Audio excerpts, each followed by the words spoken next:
Hello students, welcome in classic economics in Punjabi. Students, जेकर तुसी first time इस lecture ਨੂੰ ਸੁਣ ਰਹੇ ਹੋ ਜਾਂ ਇਸ ਚੈਨਲ ਤੇ ਨਵੇਂ ਹੋ ਤਾਂ ਸਭ ਤੋਂ ਪਹਿਲਾਂ ਚੈਨਲ ਨੂੰ ਸਬਸਕ੍ਰਾਈਬ ਕਰੋ, ਬੈਲ ਆਈਕਨ ਪ੍ਰੈਸ ਕਰੋ ਤਾਂ ਕਿ ਸਭ ਤੋਂ ਪਹਿਲਾਂ ਵੀਡੀਓ ਦਾ ਨੋਟੀਫਿਕੇਸ਼ਨ ਤੁਹਾਨੂੰ ਮਿਲੇ। ਸਟੂਡੈਂਟਸ, ਪਿਛਲੇ ਲੈਕਚਰ ਦੇ ਵਿੱਚ ਅਸੀਂ ਡਿਸਕਸ ਕੀਤਾ ਸੀ ਇਕਨੋਮਿਕ ਪਲੈਨਿੰਗ, ਆਰਥਿਕ ਨਿਯੋਜਨ। ਆਰਥਿਕ ਨਿਯੋਜਨ ਕੀ ਹੈ ਉਸ ਬਾਰੇ ਡਿਟੇਲ 'ਚ ਗੱਲ ਕੀਤੀ ਸੀ। ਇਸ ਲੈਕਚਰ ਦੇ ਵਿੱਚ ਆਪਾਂ ਬਹੁਤ ਇੰਪੋਰਟੈਂਟ ਟੌਪਿਕ ਡਿਸਕਸ ਕਰ ਰਹੇ ਹਾਂ, ਉਹ ਕਰ ਰਹੇ ਹਾਂ ਨੀਤੀ ਆਯੋਗ। ਜੋ ਪਹਿਲਾਂ ਆਰਥਿਕ ਨਿਯੋਜਨ ਕਰਨ ਦੇ ਲਈ ਇੱਕ ਪਲੈਨਿੰਗ ਕਮਿਸ਼ਨ ਬਣਿਆ ਹੋਇਆ ਸੀ, ਉਸ ਦੀ ਥਾਂ ਤੇ ਸਬਸਟੀਟਿਊਟ ਕੀਤਾ ਗਿਆ ਹੈ, ਰਿਪਲੇਸ ਕੀਤਾ ਗਿਆ ਹੈ ਨੀਤੀ ਆਯੋਗ ਨੂੰ। यानी कि प्लैनिंग कमीशन ਨੂੰ ਖਤਮ ਕਰਤਾ। ਕਦੋਂ ਖਤਮ ਕੀਤਾ, ਕਿਹਨੇ ਖਤਮ ਕੀਤਾ, ਨੀਤੀ ਆਯੋਗ ਕੀ ਹੈ, ਕਿਸ ਤਰ੍ਹਾਂ ਨਾਲ ਕਾਰਜ ਕਰਦਾ ਹੈ, ਇਸ ਦੇ ਉਦੇਸ਼ ਕੀ ਹੈ, ਆਪਾਂ ਇਹਨਾਂ ਸਾਰੀ ਗੱਲਾਂ ਨੂੰ ਡਿਸਕਸ ਕਰਾਂਗੇ ਕਮਿੰਗ ਲੈਕਚਰਸ ਦੇ ਵਿੱਚ। ਤਾਂ ਅੱਜ ਆਪਾਂ ਡਿਸਕਸ ਕਰਦੇ ਹਾਂ ਨੀਤੀ ਆਯੋਗ ਬਾਰੇ, ਯਾਨੀ ਕਿ ਨੀਤੀ ਆਯੋਗ ਕੀ ਹੈ, ਕਿਸ ਤਰ੍ਹਾਂ ਦਾ ਇਹਦਾ ਸਟਰਕਚਰ ਹੈ। तो स्टूडेंट्स, टॉपिक ते आंदे आं नीति आयोग, NITI, नीति आयोग। फस्ट जो इहदी फॉर्मेशन होंदी है, फस्ट इहदा क्वेश्चन होंदा है, वो होंदा है फुल फॉर्म ऑफ नीति। फुल फॉर्म ऑफ नीति। फस्ट एन जिहड़ा है वो नैशनल नू इंडिकेट करता है, आई इंस्टीट्यूट ਨੂੰ इंडिकेट करता है, फॉर ट्रांसफॉर्मिंग इंडिया। तो नीति दी जो फुल फॉर्म बनी national institute for transforming India. ये स्टूडेंट्स नीति आयोग बनाया गया या इस्टेब्लिशमेंट हुई इंदी 1 जनवरी 2015 पहली जनवरी 2015 ਨੂੰ नीति आयोग होंद विच आया, नीति आयोग बनया। नीति आयोग किंदी थां ते बनया, वो बनया प्लानिंग कमीशन दी थां ते, योजना आयोग दी थां ते। 2014 विच मोदी सरकार बनी। मोदी सरकार ने कई अहम फैसले किए। उन्हां अहम फैसलों विचों एक ये भी फैसला सी कि जो पहला योजना आयोग सी, प्लैनिंग कमीशन सी, उस नूं अजकल दे सिनारियो च जेकर देखते हैं तो उनकी सार्थकता उन्नी नज़र नहीं आ रही सी। उहदे विच कुछ कमियां सीगियां। की कमियां सी वो भी आपां दस्सांगे। ये नहीं कि नीति आयोग ने या आपां कह सकते हैं योजना आयोग ने वधिया काम नहीं किया, बहुत अच्छा काम किया योजना आयोग ने। योजना आयोग ने अपने आज़ादी तो बाद इन्ने समय दे विच आर्थिक विकास विच महत्वपूर्ण योगदान पाया, पर उहदे विच कुछ कमियां सी, उहदी कार्य प्रणाली कुछ इदां दी सी, वो आपां डिस्कस करते हैं। तो मोदी सरकार ने यह फैसला लिया कि योजना जिहड़ा है, यानी कि आप कह सकते हैं योजना आयोग यानी कि प्लैनिंग कमीशन, उहदी थां ते नीति आयोग बनाया जाऊगा। तो योजना आयोग की सी और कदों बनया, उनके की का मतलब काम सी थोड़े जो देखते हैं। तो योजना आयोग बनया सी 15 मार्च 1950 जदों भारत आज़ाद होया। तो भारत आज़ाद होने तो बाद ये समस्या सी कि किस तरह के आर्थिक मॉडल को अपनाया जाए। तो उस समय के तत्कालीन जिहड़े प्रधानमंत्री अपने पंडित जवाहर लाल नेहरू, उन्हां दी अध्यक्षता दे विच एक आयोग का निर्माण किया, योजना आयोग का निर्माण किया। तो फस्ट जिहड़े अध्यक्ष सीगे योजना आयोग के, वो पंडित जवाहर लाल नेहरू सीगे। उन्होंने बाकी जिन्ने भी उन्हां दे सलाहकार सीगे, उन्हां दी सलाह मशूरे तो बाद ये देखा गया कि भारत विच मिक्सड इकोनॉमी मॉडल को अपनाया जाए। मिक्सड इकोनॉमी मॉडल अपनाया आर्थिक विकास के लिए। मिक्सड इकोनॉमी मॉडल दे विच प्राइवेट पब्लिक सैक्टर दोनों इकट्ठे काम करते हैं। तो उन्होंने योजना आयोग बनाया। 15 ਮਾਰਚ 1950 ਨੂੰ ਇਸ ਯੋਜਨਾ ਆਯੋਗ ਨੇ ਪਹਿਲੀ 5 ਸਾਲਾ ਯੋਜਨਾ ਦਾ ਖਰੜਾ ਤਿਆਰ ਕੀਤਾ ਔਰ 1 ਅਪ੍ਰੈਲ 1951 ਨੂੰ ਪਹਿਲੀ 5 ਸਾਲਾ ਯੋਜਨਾ ਤਿਆਰ ਕਰਕੇ ਦਿੱਤੀ। ਇਹ 5 ਸਾਲਾਂ ਦੇ ਲਈ ਯੋਜਨਾਵਾਂ ਬਣਾਉਂਦਾ ਸੀ। ਤਾਂ ਇਸ ਨੇ ਆਪਣੇ ਸਾਰੇ ਟਾਈਮ ਦੇ ਵਿੱਚ 12 5 ਸਾਲਾ ਯੋਜਨਾ ਬਣਾਈਆਂ ਔਰ ਕੁਝ ਇੱਕ ਸਾਲਾ ਯੋਜਨਾ ਬਣੀਆਂ। ਇਹ ਜਿਹੜਾ ਯੋਜਨਾ ਆਯੋਗ ਸੀ ਇਹਦੇ ਵਿੱਚ ਕੀ ਸੀ ਕਿ ਮਤਲਬ ਕੇਂਦਰ ਸਰਕਾਰ ਫੈਸਲੇ ਲੈਂਦੀ ਸੀ, ਕੇਂਦਰ ਸਰਕਾਰ ਫੈਸਲਾ ਲੈਂਦੀ ਸੀ, ਕੇਂਦਰ ਸਰਕਾਰ ਕਿਸੇ ਵੀ ਯੋਜਨਾ ਨੂੰ ਇੰਪਲੀਮੈਂਟ ਕਰਦੀ ਸੀ। ਕੇਂਦਰ ਸਰਕਾਰ ਤੋਂ ਨੀਚੇ ਆਉਂਦੀ ਸੀ ਯੋਜਨਾ, ਪਹਿਲਾਂ ਕੇਂਦਰ ਸਰਕਾਰ, ਫਿਰ ਰਾਜ ਸਰਕਾਰ, ਰਾਜ ਲੈਵਲ ਤੇ ਜਦੋਂ ਕੋਈ ਚੀਜ਼ ਆਉਂਦੀ ਸੀ ਫਿਰ ਉਹ ਜ਼ਿਲ੍ਹਾ ਲੈਵਲ ਤੇ ਕੋਈ ਚੀਜ਼ ਆਉਂਦੀ ਸੀ, ਜ਼ਿਲ੍ਹਾ ਲੈਵਲ ਤੋਂ ਫਿਰ ਬਲਾਕ ਲੈਵਲ ਤੇ ਆਉਂਦੀ ਸੀ, ਫਿਰ ਬਲਾਕ ਲੈਵਲ ਤੋਂ ਫਿਰ ਕਿੱਥੇ ਆਉਂਦੀ ਸੀ, ਪੰਚਾਇਤ ਜਾਂ ਪਿੰਡ ਦੇ ਲੈਵਲ ਤੱਕ ਪਹੁੰਚਦੀ ਸੀ ਕੋਈ ਚੀਜ਼, ਯਾਨੀ ਕਿ ਸਥਾਨਿਕ ਪੱਧਰ ਤੱਕ ਪਹੁੰਚਦੀ ਸੀ। तो जो चीज़ केंद्र सरकार सोचती सी नीचे तक आंदे आंदे उनकी सार्थकता ही खत्म हो जाती सी।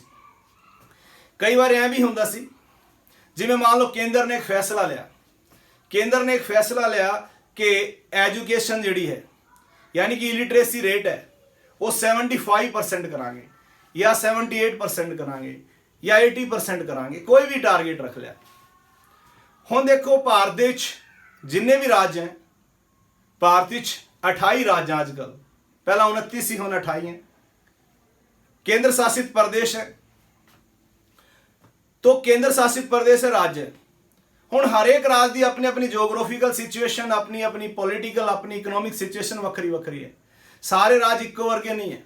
हुण जिहड़ा टारगेट रखिया कि भी मान लो आपां इलिटरेसी जिहड़ी रेट है उसनूं घटा के लिटरेसी रेट नूं वधावांगे और लिटरेसी रेट वधा के एक टारगेट रख लिया कि इसनूं आपां 80% करांगे। हुण ये जिहड़ा 80% करन दा जिहड़ा डिसीजन है वो एक स्टेट लई तो सही हो सकता है, मान लो बिहार है उस दे लई सही हो सकता है क्योंकि उस दे पॉसिबिलिटी है इंप्रूवमेंट दी, पर जिहड़ा केरला वर्गा राज्य है जिंदे च ऑलरेडी 93% है उन्हां नूं आपां इस नीति दे विच नहीं लिया सकते। तो बहुत सारी प्रॉब्लम सी। दूसरी प्रॉब्लम की सी कि जो योजना आयोग सी वो दो तरह के काम करता सी, एक 5 साला योजनावां बनांदा सी, 5 साला योजनावां 12 बनाईयां उसने। दूसरा ये डिस्ट्रीब्यूट करता सी फाइनांस नूं स्टेट दे विच और डिफरेंट मिनिस्ट्री दे विच, राज्यां दे विच और मंत्रालयां दे विच फाइनांस डिस्ट्रीब्यूट करन दा काम करता सी। जदों मोदी गवर्नमेंट बनी उन्होंने देखा कि फाइनांस का जिहड़ा काम है वो तो वित्त मंत्रालय का है, ये योजना आयोग फाइनांस का काम किवें कर सकता है, तो इस तो फाइनांस का काम ले लिया। सिर्फ और सिर्फ उन्हें जो एक नवा खरड़ा तैयार किया, एक नवी पॉलिसी दी, नवा आयोग बनाया, वो बनाया नीति आयोग। इथों इनू खत्म करता, इहदी थां ते रिप्लेस करता नीति आयोग नूं। नीति आयोग कदों बनाया? 1 जनवरी 2015 नूं। नाम रखा NITI Aayog, national institute for transforming India. ये नॉन कॉन्स्टिट्यूशनल बॉडी है। योजना आयोग भी नॉन कॉन्स्टिट्यूशनल बॉडी सी, यानी कि गैर संवैधानिक निकाय, यानी कि संविधान दे विच कोई प्रोविजन नहीं है कि एक योजना आयोग होगा, ना ही संविधान में हुण ये भी प्रोविजन है कि एक नीति आयोग होगा, यानी कि ये नॉन कॉन्स्टिट्यूशनल बॉडी है। नॉलेज के लिए याद रखना है। तुहानूं इस टॉपिक दे विच मैं 1 मार्क्स दे घट्टो घट 10 तो 12 क्वेश्चन डिस्कस करूंगा, मोस्ट इंपोर्टेंट क्वेश्चन हर एग्जाम दे विच आउंदे हैं। Even then civil services, PCS, SSC होर जिन्ने भी बैंकिंग होर जिन्ने भी टेस्ट होंगे उन्हां च नीति आयोग नाल कंसर्न एक क्वेश्चन आता है। तो जब अपना लैक्चर कंप्लीट होगा आप 10 तो 12 क्वेश्चंस तुहाडे नाल हुणे डिस्कस करांगे ओरल, जो इस टॉपिक की सार्थकता नूं शो करेगा। तो आप गल कर रहे सी नीति आयोग एक नॉन कॉन्स्टिट्यूशनल बॉडी है, इसका हैडक्वार्टर है न्यू दिल्ली दे विच। नीति दी फुल फॉर्म फिर दसन लग्या national institute for transforming India. हुण इहदा जिहड़ा मेन काम है जिथे मैं आ रहा, जिथे योजना आयोग का काम सी 5 साला योजनावां बनाना, फाइनांस नूं डिस्ट्रीब्यूट करना। हुण फाइनांस का डिस्ट्रीब्यूशन दे अंदर तो वापसी ले लिया, ਨਾ ਹੀ ਹੁਣ ਇਹਨੇ ਯੋਜਨਾ ਬਣਾਣੀ ਹੈ। ਇਹ ਦੋਨੇ ਕੰਮ ਜਿਹੜੇ ਹੈ ਇਹਨਾਂ ਦੇ ਕਾਂਟਾ ਮਾਰਤਾ ਨੀਤੀ ਆਯੋਗ ਦੇ ਨਾਲ। ਹੁਣ ਸਿਰਫ ਔਰ ਸਿਰਫ ਨੀਤੀ ਆਯੋਗ ਦਾ ਕੰਮ ਕੀ ਰਹਿ ਗਿਆ? ਇਹਦਾ ਕੰਮ ਰਹਿ ਗਿਆ ਥਿੰਕ ਟੈਂਕ ਦਾ। ਨੀਤੀ ਆਯੋਗ ਦਾ ਕੰਮ ਕੀ ਹੈ? ਥਿੰਕ ਟੈਂਕ ਦੇ ਰੂਪ 'ਚ ਕੰਮ ਕਰਦਾ ਹੈ। ਨੀਤੀ ਆਯੋਗ ਦੇ ਵਿੱਚ ਐਕਸਪਰਟਸ ਹੁੰਦੇ, ਇਹ ਬॉडी ਆਫ ਐਕਸਪਰਟਸ ਹੈ। ਆ ਦੇਖੋ, ਇੱਕ ਆ ਬੰਦਾ ਹੈ, ਇੱਕ ਆ ਬੰਦਾ ਹੈ, ਇੱਕ ਆ ਬੰਦਾ ਹੈ, ਇੱਕ ਆ ਹੈ, ਇੱਕ ਆ ਹੈ, ਇੱਕ ਆ ਹੈ। ਇਹ ਐਕਸਪਰਟਸ हैं जो नीति आयोग ਨਾਲ ਜੁੜੇ ਹੋਏ हैं। ਇਹ ਐਕਸਪਰਟਸ हैं, ਇਹ ਆਪਾਂ ਨੂੰ ਟਾਈਮ ਟੂ ਟਾਈਮ ਐਡਵਾਈਸ ਦਿੰਦੇ हैं ਜਾਂ ਆਈਡੀਆਜ਼ ਦਿੰਦੇ हैं। ਕਿਸ ਦੇ ਲਈ? ਕੋਈ ਵੀ ਸਪੈਸੀਫਿਕ ਪੋਲੀਟੀਕਲ ਜਾਂ ਇਕਨੋਮਿਕ ਪ੍ਰੋਬਲਮ ਹੈ, ਕੋਈ ਵੀ ਰਾਜਨੀਤਿਕ ਜਾਂ ਆਰਥਿਕ ਸਮੱਸਿਆ ਹੈ, ਉਹਦੇ ਨਾਲ ਰਿਲੇਟਿਡ ਸੁਝਾਅ ਦਿੰਦੇ हैं। ਕਿਸ ਰਾਜ ਦੇ ਵਿੱਚ ਕਿਸ ਤਰ੍ਹਾਂ ਦੀ ਵਿਕਾਸ ਪ੍ਰਕਿਰਿਆ ਚਲਾਣੀ ਹੈ ਉਸ ਦਾ ਸੁਝਾਅ ਦਿੰਦੇ हैं, ਆਈਡੀਆ ਦਿੰਦੇ ਉਸ ਬਾਰੇ, ਸੁਜੈਸ਼ਨਸ ਦਿੰਦੇ ਉਸ ਬਾਰੇ। ਹਰ ਸਟੇਟ ਤੋਂ ਵੱਖਰਾ ਵੱਖਰਾ ਜਿਹੜਾ ਹੈ ਆਈਡੀਆ, ਵੱਖਰਾ ਵੱਖਰਾ ਸੁਜੈਸ਼ਨ ਆਉਂਦਾ ਹੈ। ਉਹ ਸੁਜੈਸ਼ਨਸ ਤੋਂ ਇੱਕ ਪਲੈਨਿੰਗ ਬਣਾਈ ਜਾਂਦੀ ਹੈ, ਉਸ ਸੁਜੈਸ਼ਨਸ ਤੋਂ ਇੱਕ ਮਾਡਲ ਤਿਆਰ ਕੀਤਾ ਜਾਂਦਾ ਹੈ ਔਰ ਉਸ ਏਰੀਆ ਦੇ ਵਿੱਚ ਉਹਨੂੰ ਇੰਪਲੀਮੈਂਟ ਕੀਤਾ ਜਾਂਦਾ ਹੈ। ਕਿਵੇਂ ਕੀਤਾ ਜਾਂਦਾ ਦੇਖਾਂਗੇ ਆਪਾਂ। ਤਾਂ ਨੀਤੀ ਆਯੋਗ ਜਿਹੜਾ ਹੈ ਉਹ ਕੰਮ ਕਿਵੇਂ ਕਰਦਾ ਹੈ? ਜਿੱਥੇ योजना आयोग बॉटम तक जाता सी, टॉप टू बॉटम, योजना आयोग की करता सी टॉप टू बॉटम। पहला सेंटर, फिर स्टेट, फिर डिस्ट्रिक्ट, फिर ब्लॉक या तहसील और उस तो बाद पिंड या रूरल या जिहड़ा अर्बन दा जिहड़ा स्थानिक एरिया होंदा म्यूनिसिपैलिटीज उत्थों तक पहुंचता सी, उपरों थल्ले आंदी सी। नीति आयोग इस तो बिल्कुल उल्टा है, ये बॉटम टू टॉप जाता है। बॉटम टू टॉप पिंड के सरपंच तो भी पूछा जाता है कि तेरे एरिया का किस तरह का विकास होना चाहिए, क्योंकि उसनों अब पता है कि मेरे पिंड की की प्रॉब्लम है। या जिवें मान लो डिस्ट्रिक्ट दे विच पता होंदा है उस बंदे नूं कि साडी डिस्ट्रिक्ट की की मेजर प्रॉब्लम है। जिहड़ी पंजाब के डिस्ट्रिक्ट की कोई प्रॉब्लम होंदी है वो वक्री है केरला के डिस्ट्रिक्ट के नालों, तमिलनाडु के डिस्ट्रिक्ट के नालों, J&K दे विच हिमाचल च कोई होर प्रॉब्लम हो सकती है। तो इस करके इस आयोग दे विच, नीति आयोग दे विच हर राज्य दे चीफ मिनिस्टर नूं जोड़िया है, LG नूं जोड़िया है। वो अपने राज्य की समस्यावां आप दसदे हैं। नीति आयोग का काम है उनके समस्या ते नूं ध्यान देना, उनदे ते सलाह देनी, उनदे ते सुझाव देना और उस नूं बाद च सरकार के थ्रू इंप्लीमेंट करवाना। तो योजना आयोग जिहड़ा है वो जिहड़े काम करता सी वो नीति आयोग हुण वो काम नहीं करता। नीति आयोग सिर्फ थिंक टैंक का काम करता है। तो एक नंबर का क्वेश्चन है, नीति आयोग आजकल किस तरीके का काम करता? थिंक टैंक का। तो यह है नीति आयोग बारे सारी जानकारी। तो नीति आयोग दे विच नीति की फुल फॉर्म की है? National institute for transforming India. NITI Aayog कदों बनया? 1 जनवरी 2015। नीति आयोग का हैडक्वार्टर कित्थे है? नई Delhi. NITI Aayog non constitutional body है। ये तो नीति आयोग के बारे सी, मतलब जो जो मोटे मोटी गल्लां आपां दस सकते सी। एक नीति आयोग थिंक टैंक के रूप में काम करता है। हुण आपां गल करते हैं नीति आयोग की संरचना की। तो संरचना के लिए मैं इत्थे एक बहुत अच्छा पोर्शन बनाया है, कंपोजिशन ऑफ नीति आयोग। तो नीति आयोग का चेयरमैन होंदा है, जिमें प्लैनिंग कमीशन का, योजना आयोग का भी चेयरमैन होंदा सी। उत्थों भी उदों भी योजना आयोग का चेयरमैन कौन होंदा सी? प्रधानमंत्री। तो एक क्वेश्चन बन जाता है, योजना आयोग के पहले अध्यक्ष कौन सी? तो पंडित जवाहरलाल नेहरू। इसी तरह नीति आयोग के चेयरमैन भी प्रधानमंत्री होंगे। तो जदों नीति आयोग बनया 2015 ਦੇ ਵਿੱਚ, उदों प्रधानमंत्री कौन सी? श्रीमान नरेंद्र मोदी जी। वो इस दे चेयरमैन बने। तो योजना नीति आयोग के अध्यक्ष, पहले अध्यक्ष कौन बने या चेयरमैन कौन बने? श्री नरेंद्र मोदी। उस तो बाद हुण भी दोबारा मोदी गवर्नमेंट है, बीजेपी की गवर्नमेंट है। तो हुण भी नीति आयोग के चेयरमैन प्रेजेंट दे विच भी कौन है? क्योंकि दूसरी बारी सरकार बनी है। ਇਹ ਵੀ ਆਨਸਰ ਆਏਗਾ ਨਰਿੰਦਰ ਮੋਦੀ। ਇਹ ਯਾਦ ਰਹੇ, ਜਦੋਂ ਤੱਕ ਇਹ ਨੀਤੀ ਆਯੋਗ ਰਹੇਗਾ ਕੋਈ ਚੇਂਜ ਨਹੀਂ ਹੁੰਦੀ ਤਾਂ ਪ੍ਰਧਾਨ ਮੰਤਰੀ ਹੀ ਇਹਦਾ ਚੇਅਰਮੈਨ ਹੁੰਦਾ ਹੈ। तो ये फर्स्ट क्वेश्चन है। सेकंड क्वेश्चन है नीति आयोग का एक डिप्टी चेयरमैन होता है। डिप्टी चेयरमैन, तो डिप्टी चेयरमैन आजकल कौन है? राजीव कुमार। और डिप्टी चेयरमैन को अपॉइंट कौन करता है? प्रधानमंत्री। जिहड़ा प्राइम मिनिस्टर है यही अपॉइंट करता है इनू डिप्टी चेयरमैन नू। तो प्रधानमंत्री बहुत पावरफुल हो गया इस केस दे विच, यानी कि नीति आयोग पूरे का पूरा अंडर काम करता है किस दे? प्रधानमंत्री दे। जो भी मौके का प्रधानमंत्री होगा। आजकल प्रधानमंत्री कौन है भारत दे? श्री नरेंद्र दामोदर दास मोदी। तो यही योजना आयोग के अध्यक्ष हैं। डिप्टी चेयरमैन कौन है? राजीव कुमार। क्वेश्चन बनता है योजना आयोग के पहले डिप्टी चेयरमैन कौन सी? तो पहले सी अरविंद पुंगारिया, आजकल वो हट गए, उन्होंने हटा के बनाया गया है राजीव कुमार, ये दूसरे हैं। फिर एक बहुत इंपॉर्टेंट पदवी है सीईओ। तो हुन सीईओ कौन है? ये हैं अमिताभ कांत। अमिताभ कांत ये सीईओ हैं। तो सीईओ की पोस्ट भी बड़ी इंपॉर्टेंट है। इस तो अलावा इहदे विच 4 होर ऑर्गन काम करते हैं नीति आयोग के। उहदे विच एक है फुल टाइम मैंबरस, पूर्णकालीन members, full time members.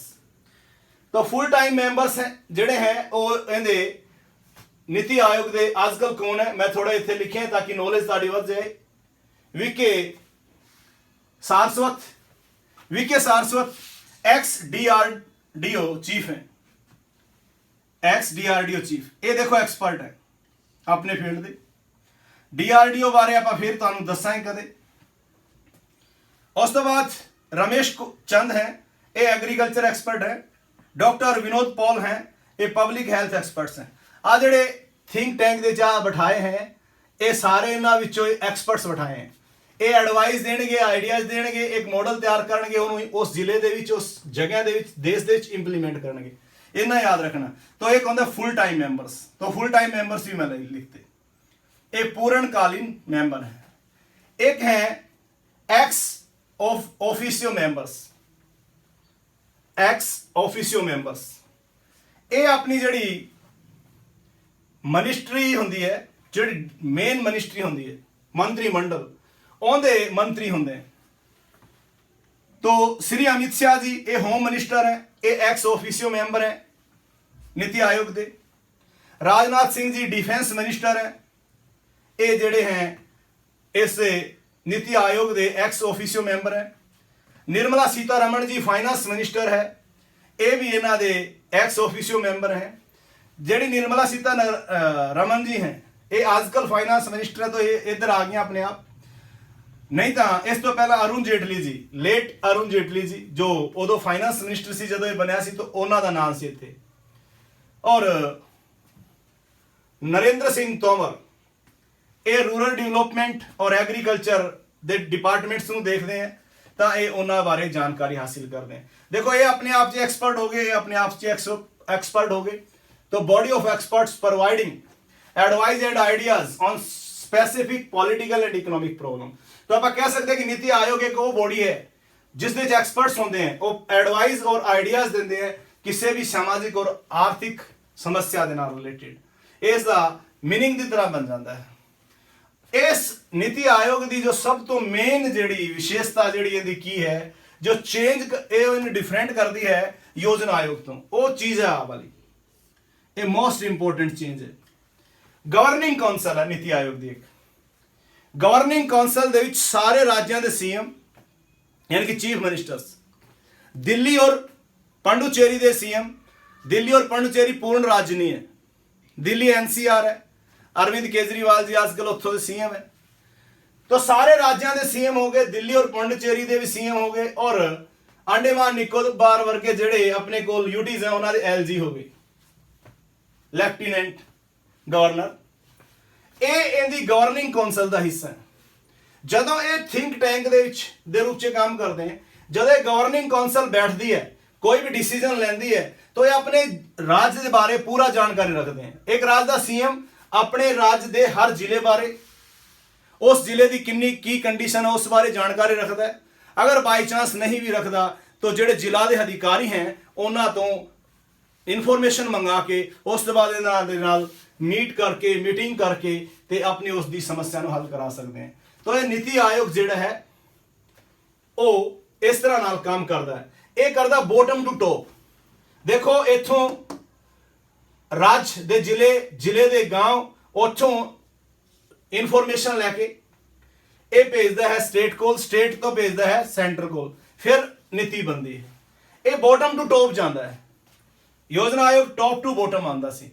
Bottom दी इन्हां नूं टॉप वालियां नूं कई बार सिचुएशन पता ही नहीं, इन्हां नूं हर चीज पता होंदी है। तो ये है इहदी खासियत। ये कहते स्पैशल इनवाइटीज हैं। कुछ स्पैशल इनवाइटीज दे विच आपां खास बंदे जिन्हां दी आपां नूं लोड़ है, जो अपने डिपार्टमेंट दे बहुत सारे एक्सपर्ट्स हैं, उन्हां नूं बुला सकते हैं। इहदे च नितिन गडकरी जी आजकल, पीयूष गोयल जी हैं, थावरचंद गहलोत हैं, रविंदरजीत सिंह है। जदों कदे कोई सरकार बदलती है बदलेगी तो चेंज हो जाता थोड़ा बहुत सिनारियो। तो इस करके ये है नीति आयोग बारे। तो आप नीति आयोग बारे डिटेल से पढ़ा। हाँ, नीति आयोग बारे में कह सकता हाँ एक थिंक टैंक के रूप में काम कर दिया है। एक बॉडी ऑफ एक्सपर्ट्स है, माहिरां का एक ग्रुप है जो खास राजनीतिक और आर्थिक समस्यावां ते अपनी सलाह देंदे हैं, सुझाव देंदे हैं और एक मॉडल तैयार करते हैं उत्थों के विकास के लिए। ये फाइनांस डिस्ट्रीब्यूशन का काम नहीं करता। फाइनांस डिस्ट्रीब्यूशन का काम फाइनांस मंत्रालय को चला गया। तो मैं तुहानू कहा सी कि मैं तुहानू क्वेश्चंस बना के दूंगा। इस लैक्चर दे विच की क्वेश्चन बनते हैं। सब तो पहला क्वेश्चन इत्थों बनता है, योजना आयोग का गठन कदों होया? आंसर है स्टूडेंट्स 15 मार्च 1950। योजना आयोग के पहले चेयरमैन कौन सी? पंडित जवाहरलाल नेहरू। क्वेश्चन बनता है योजना आयोग का अध्यक्ष कौन होंदा है? होंदा सी कह सकते हो तो प्रधानमंत्री। योजना आयोग एक नॉन कॉन्स्टिट्यूशनल बॉडी होंदी है। एक तो एक क्वेश्चन बनते हैं। एक क्वेश्चन बनता है योजना आयोग ने कितनी योजनावां बनाई 5 साल? तो तुहाडा आंसर होना चाहिए 12। 12वीं 5 साल योजना का कार्यकाल की सी 2012 तो 2017। ये 5 क्वेश्चन हो गए। उस तो बाद नीति की फुल फॉर्म 6वां क्वेश्चन है, national institute for transforming India. कई बार यह भी आ जाता है कि नीति के टी की रिप्रेजेंट कर दी है तो ट्रांसफॉर्मिंग, एन की करता है नेशनल, आई की करता है इंस्टीट्यूट। नीति आयोग किस तरह की बॉडी है? तो नॉन कॉन्स्टिट्यूशनल बॉडी है। नीति आयोग कदों बनया? 1 जनवरी 2015 से। नीति आयोग का हेडक्वार्टर किथे है? न्यू दिल्ली से। नीति आयोग किसका काम करता है? थिंक टैंक का काम करता है। नीति आयोग के चेयरमैन कौन होंगे? प्रधानमंत्री। आजकल कौन है नीति आयोग के chairman? Narendra Modi. Deputy chairman कौन है? राजीव कुमार। सीईओ कौन है? Chief executive officer. सीईओ की कहते हैं chief executive officer, Amitabh Kant. और नीति आयोग जो प्लान देता है, आज अपने आइडियाज या प्लान देता है, सुझाव देता है, 15 साल लिए देता है। होने ने 15 साल लिए 15 ईयर्स दे लिए देना है। तो इहदे गवर्निंग काउंसिल विच कौन कौन होंदे हैं? तो राज्यों के सीएम और जड़ी यूटीज हैं उन्होंने एलजीज। ये है स्टूडेंट्स अपना लेक्चर नीति आयोग। तो उम्मीद है तुहानू ये लेक्चर समझ आया होगा नीति आयोग। नेक्स्ट जो लेक्चर मैं डिलीवर करूंगा, difference between planning commission and NITI Aayog, योजना आयोग और नीति आयोग विच अंतर। तो स्टूडेंट्स चैनल को सब्सक्राइब करो, बैल आइकन प्रेस करो। जेकर वीडियो अच्छी लगती है, चंगी लगती है तुहानू, तो वीडियो को लाइक जरूर करा करो। इस दे नाल हौसला वधदा है, होर काम करन दी मोटिवेशन मिलती है। और वीडियो नू लैक्चर नू अपने साथियों के नाल, अपने स्टूडेंट्स के नाल शेयर जरूर करा करो ताकि उन्होंने भी फायदा हो सके इस सारे मैटर का। तो स्टूडेंट्स ये सी आज का अपना लेक्चर अबाउट नीति आयोग। तो नेक्स्ट लेक्चर के फिर मिलते हैं इसी तरह। Thanks students, thanks.